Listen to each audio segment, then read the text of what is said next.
It's a pleasure to be with you today, talking about how shall we teach in the school of the future, with Moocs or without Moocs. But before we start, let's have an idea about what is the school of the future. And when we talk about the school of the future, we need to talk about, and I have to thank Tatiana because she's going to translate our debate and our meeting. Профессор Антонио огласил повестку наших дебатов, нашей дискуссии. Это школа будущего. Как нужно в школе будущего. Он сказал, что по первому образованию он экономист, но потом он увлекся педагогикой и технологиями. Now let's talk a little bit about and make you an introduction about what is the school of the future. Okay, let me start about this presenting, and I'm going to change my screen just to give you a better performance of the presentation. Now I think you can see my screen now. Is that okay? Yes, it's okay, we see it. Okay. It's a pleasure to be with you with Herzen State Pedagogic University in St. Petersburg. And if we want to talk about the school of the future, we have to talk about the evolution, we have to talk about today, and to talk about the future. And to talk about evolution, we have to see the evolution of the classroom, the evolution of technologies, the evolution of methodologies, about our students, and the teaching process.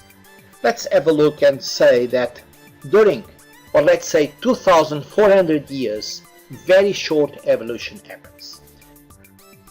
It was beginning with Socrates in the gardens of Athens, just talking and talking, and the main approach it was talking to his students. Я думаю, что этот кусочек, он про презентацию. Профессор Антонио говорит и об эволюции, педагогических технологий, компьютерных, и развиваются они со времен Сократа. Основным был знакомый учитель. Yes. Tatiana, you need to have your microphone a little bit more near you, otherwise I cannot listen to you, okay? But I translate not for you. I translate. Okay, I need to listen when you stop, okay? Yes, okay. Okay, so only the evolution during more than 2,000 years it was talk with chalk. Okay, the blackboard appeared and teachers start to write in the blackboard. This was the evolution.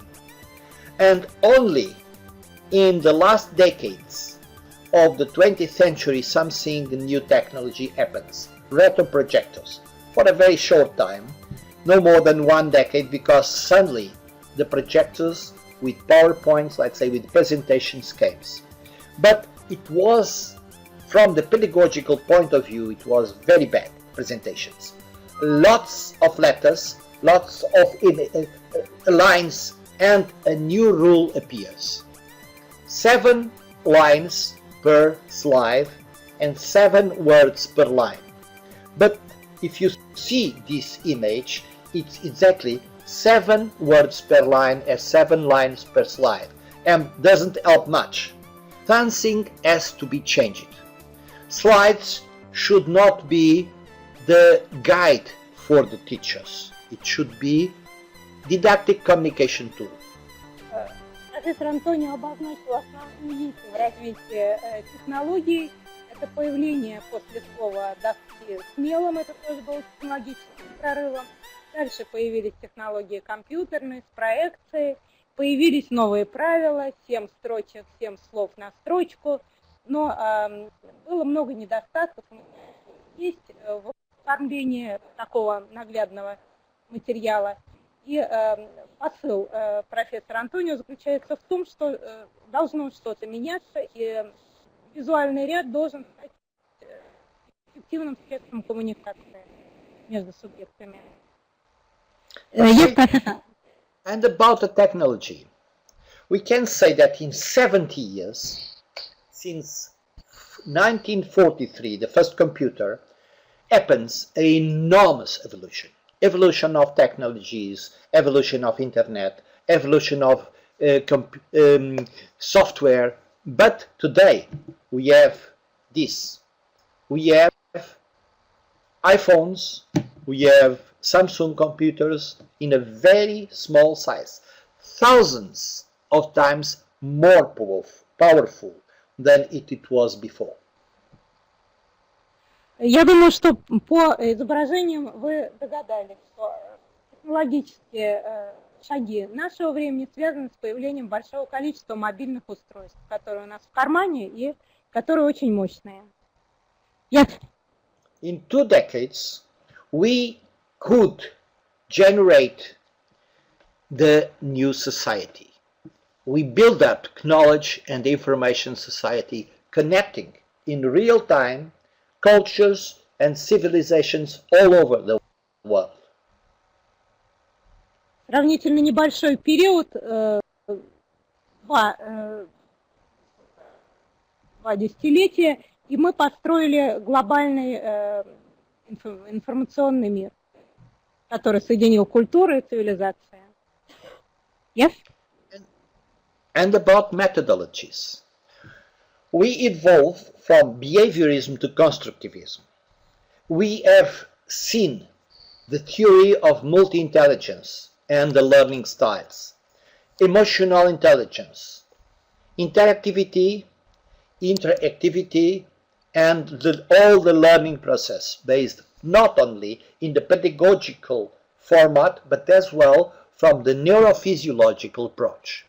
And very recently, George Siemens shows us what connectivism can make miracles on education and learning process. В педагогическом методологической эволюции следующие шаги отмечены от бихевиоризма к конструктивизму. Читайте сами основные персоналии, которые тут отметили. Теория мультиагентных, наверное, помогайте, кто может. Множественный стиль обучения, да. Эмоциональный, интеллектуальное, наверное, эмоциональное обучение. Интерактивность и нейронные сети там были упомянуты. Во всяком случае, много разных технологий. Yes, thank you. We tried to find the correct words. Am I too fast? No. Okay. And about our students. What happened with our students? In fact, our students are today digital multimodal learners. They have different styles. It is identified, the different styles of a human being. They ask us multimedia contents and distance learning. It's enormously challenging, not for them, but for us teachers. We start to teach in a different way, and everything is challenging us today. Студенты также изменились, они являются, им привычные мультимодальные цифровые виды информации, они имеют различные стили обучения, они выдают запрос на мультимедийный контент, они принимают дистанционное обучение. Yes. And about teaching process, presence and distance teaching evolution. When we talked about distance learning, we say that the first generation begins in the 19th century.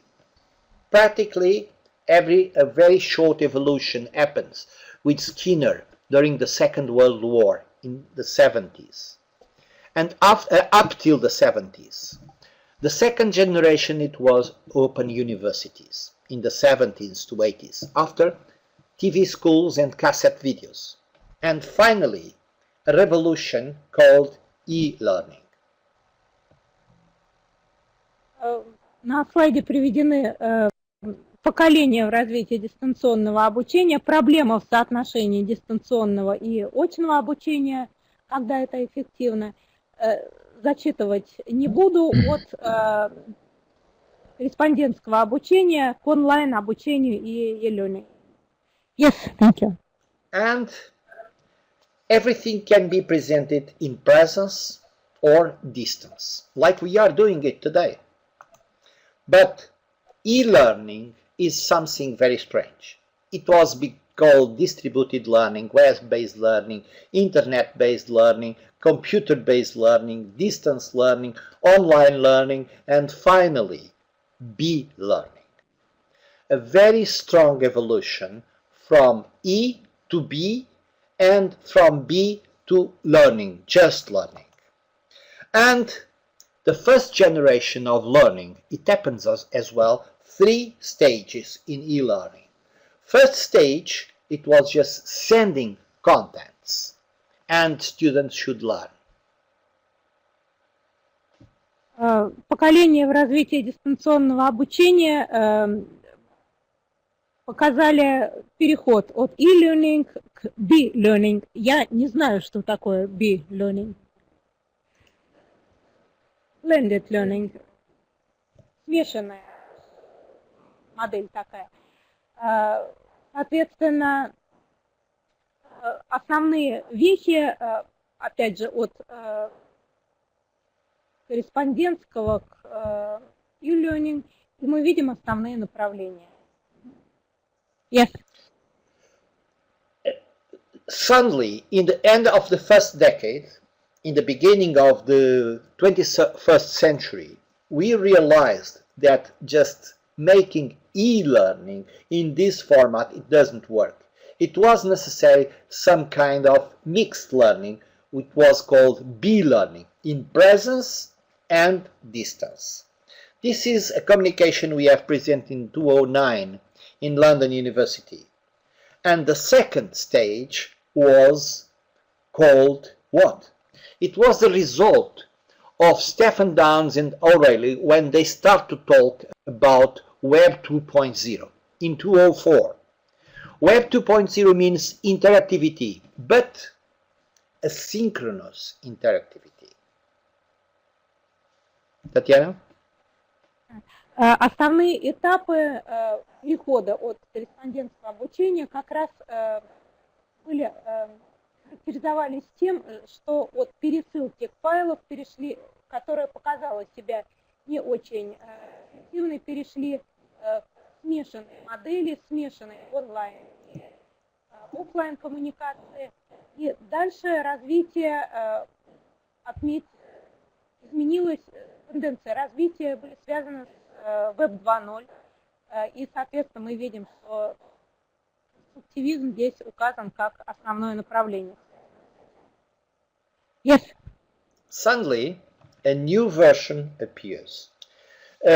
George Simmons started to talk about connectivism just 1 year after. And connectivism is putting people together synchronously. And this is a new revolution because it appears virtual synchronous classrooms making all the lessons possibly at distance if it was necessary. This means that a new version of B-learning arriving, not presence and distance, but asynchronous and synchronous. And synchronous could be presence or virtual. This is, let's say, a real revolution again in the e-learning process.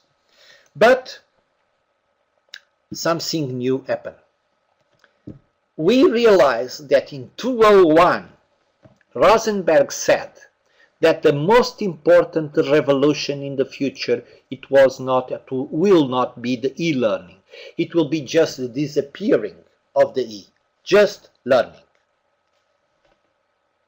Итак, еще одна была названа революционная точка, когда от сочетания синхронных и асинхронных форм перешли к синхронным, появлению синхронных форм и в виртуальных классах, и в синхронном присутствии пользователей в сети.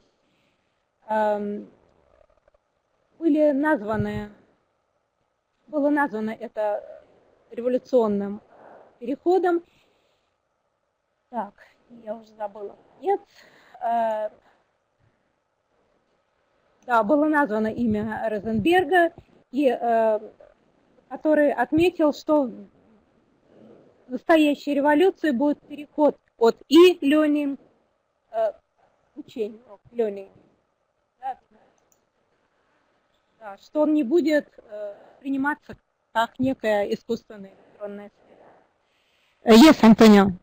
We can say that learning is today a digital process supported in electronic media, distributed contents in multiple formats, interactive web technology, asynchronous and synchronous distance of or presence teaching. There is no any more distance teaching and presence teaching. We are using our presence classrooms, platforms and tools which are asynchronous and distance as well. Or in distance teaching, we are using synchronous activities.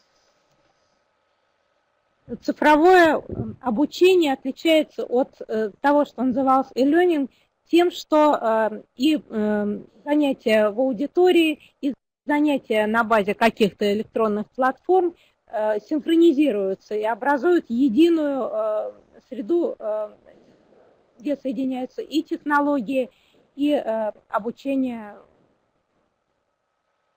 предусматривающее непосредственное общение. Yes? And about today, we can summarize what happened and we can say that we are living exponential times. The speed of changing today is extremely high. We can say that in the top 10 jobs today, it doesn't exist in 2004, like social media, strategists, user experience on specialists, telework, and many other things. Things are changing, new jobs are appearing. For a student starting 4 years technical degree, this means that half of what they have learned in the first year, half of what they have learned in the first year, it will not be present. It will be outdated by the third year of study. Прогресс настолько высок в настоящее время, что было названо несколько видов деятельности, которые вообще не существовали в 2004 году.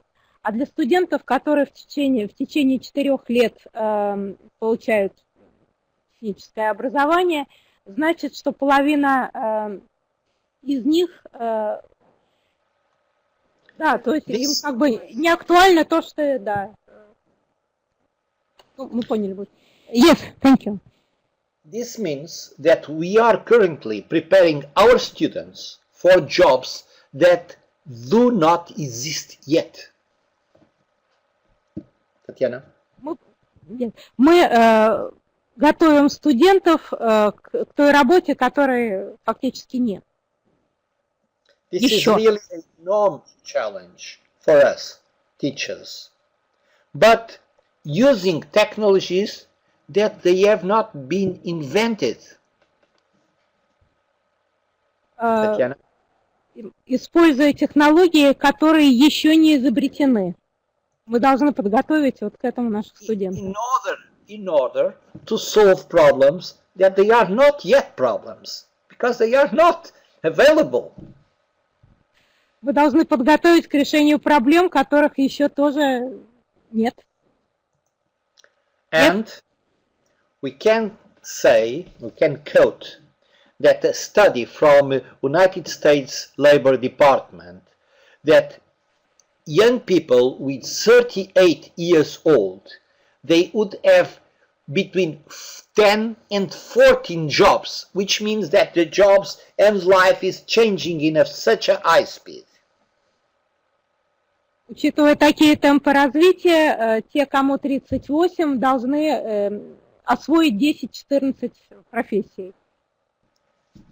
Many of the jobs students will have do not even exist yet. This is our main challenge. Многие из этих профессий, способов деятельности еще не существуют. Yes. As you see, it's not easy to be a teacher in the school of the future. Не просто быть учителем школы будущего. Yes. And about the future. I have a very interesting saying that my father said, but before that, I am going to summarize all this evolution from Socrates 2,400 years ago, the blackboard, the retroprojector, the projector, and the evolution in distance learning from sending things by mail, only after, in the end of the 20th century on email, and after two parallel evolutions concerning learning, be-learning, and synchronous activities. As you see, the evolution was very slow in the beginning and too exponential now. Весь эволюционный процесс, который представлен на слайде, от Сократа до современных синхронных и асинхронных форм, ускорился в нашем времени до чрезвычайности. Сначала он шел достаточно медленно. Yes. Okay. A teacher, besides being an expert on a specific scientific area, it is not enough. It was some years ago. Now, you should have as well pedagogical skills, because it is absolutely necessary for teaching today. Сегодня необходимо иметь особые педагогические компетенции, кроме предметных знаний. Yes? Okay, and about the future. About 6 years ago, when television starts in my country, and when my father saw the television for the first time, he said, in the future, there will not be any more telephones. There will be one television in one side and another television in the other side, and people will be speaking, seeing each other. This means that today we are living in the future, no doubt about it. So we have new models, we need new models of teaching and learning, and we need learning for all of this. The future is, of course, today. Татьяна. Антонио привел пример своего отца, который впервые увидел телевидение и сделал прогноз на будущее, что телевидение будет разным. Во всяком случае, судя по развитию техники, мы живем в будущем. Yes? Okay.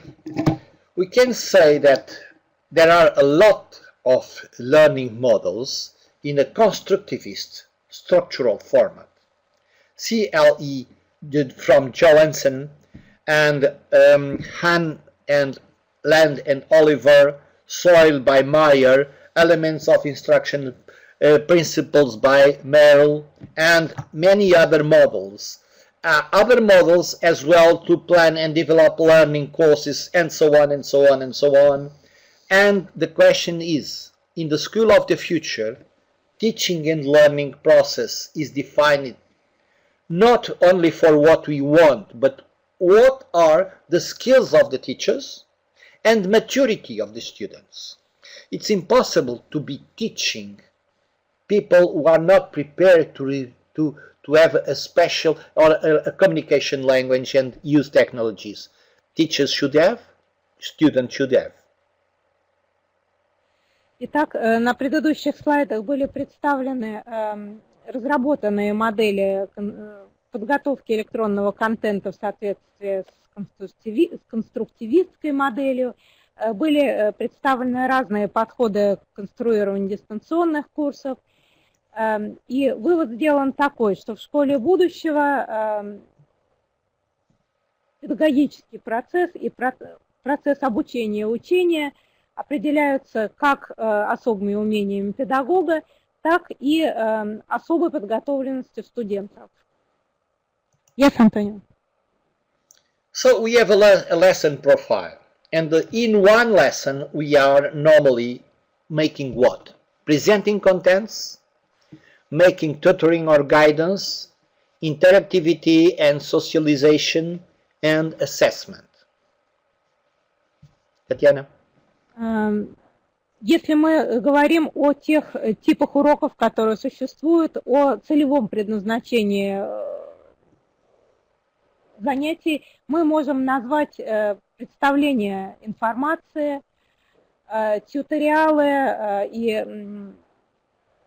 в синхронном варианте, в асинхронном варианте, интерактивные занятия, групповая работа, оценивание, то есть разные виды работ, которые на занятиях осуществляются. Yes? Okay, this means that we can make something online and something in presence. Let's have a look. Okay, synchronous activities, we can make it online or presence, because we have today facilities with virtual classrooms, synchronous. Asynchronous activities, we need really online activities. We use platforms and we send contents, making questions and things like this. About interactivity. Interactivity can be between students and tutors, with groups of students, and all of them we can make it or in presence or online. And as well, assessment. Formative assessment, we need really a platform to use it online. Only certificative assessment, it's much more convenient to be most of it in presence. Итак, для всех перечисленных видов образовательных активностей возможны и онлайн, и офлайн формы, и необходимо определить те эффективные пути, которыми они осуществляются. И профессор Антонио сказал, что, скажем, оценивание формирующее эффективно производить онлайн. Итоговое оценивание тоже эффективно онлайн, но также возможно и офлайн формы. Очевидно, это предмет дальнейшего разговора. Yes. Okay, so for that, from my research, I've developed a new model which is covering all the needs for this. Old models are passed out. We need new models which is covering methodologies, didactic contents, communication, and other things. I will not go very deeply into this. I just have to emphasize that this is available today and we can use it for new teaching in the school of the future. But the next question is, okay, sorry, Eugenia, sorry, Tatiana, I was going too fast, I forgot it. Профессор Антонио сказал, что предложена новая модель, он не будет вдаваться в детали, но основные позиции этой модели, организация вот такого вот комбинированного взаимодействия, он пояснит. Yes. And the B-learning evolution, or let's say, we can say that it was another revolution, as I mentioned you before, because B-learning can be made today with asynchronous and synchronous format. Смешанное обучение. Смешанное обучение. Sorry. Go on. I'm sorry, yes. Смешанное обучение осуществляется как в синхронном, так и асинхронном формате, и необходим поиск эффективных вариантов. Yes. Yes, Антонио. Now we have, for asynchronous activities, we have LMSs, platforms, and for synchronous activities, we have virtual classrooms. Платформы Learning Management Systems, мы все знаем, что это такое для синхронных активностей, и виртуальные классные комнаты для синхронных активностей. Yes. And many experiences are running now about the school of the future. Of course, the school of future is not this one. Это, конечно, не школа будущего. Много разных подходов существует. Yes.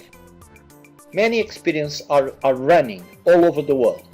Many countries, I have only mentioned 5, but many other countries are involved in new experiences about trying to find what will be the right methodology and the right pedagogical approach to be implemented in the school of the future. Во многих странах мира экспериментируют и ищут новые и методологические, технологические и педагогические подходы к организации такого взаимодействия. Yes? And the question is, are we preparing our students to deal with a huge quantity of information, changing every day, and being competitive in a globalized world? Are we? Вопрос заключается в следующем. Готовим ли мы на самом деле студентов работать с огромными объемами информации, которые изменяются каждый день, и при этом быть конкурентоспособными в едином таком глобальном мире? Yes? And the question is, what should be the school of the future? Presence or distance? Traditional courses, Moocs, or formal, informal, creative life learning habits, creative, effective life learn habits, teaching contents or teaching how to learn, and graduations and diplomas or long life learning. Итак, вопрос заключен в следующем. Что же нужно для школы будущего?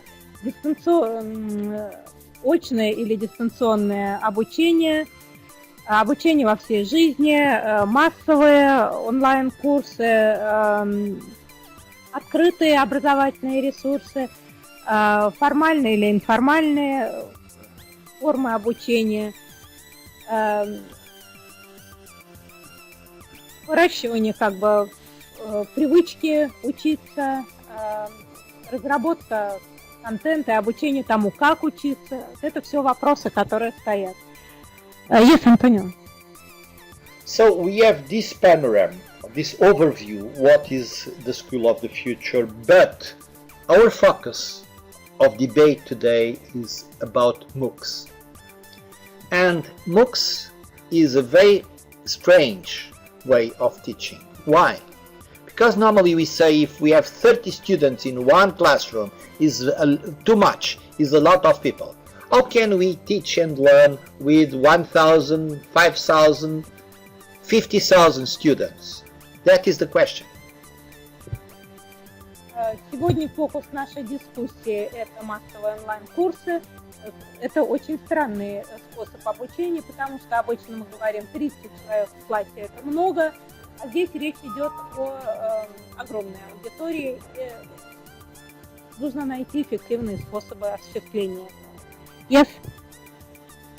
So, the question is, are we teachers prepared for the future? Doesn't matter if it is in a presence classroom or if it is in a Mooc format. Готов ли сегодняшний учитель работать на будущее? Как он готов работать в Mooc-формах, либо в привычных формах? Yes? Okay, before we enter debating about Moocs, I would like to know if you have some questions about this part of my presentation. I'm glad to answer questions if you have some for me now.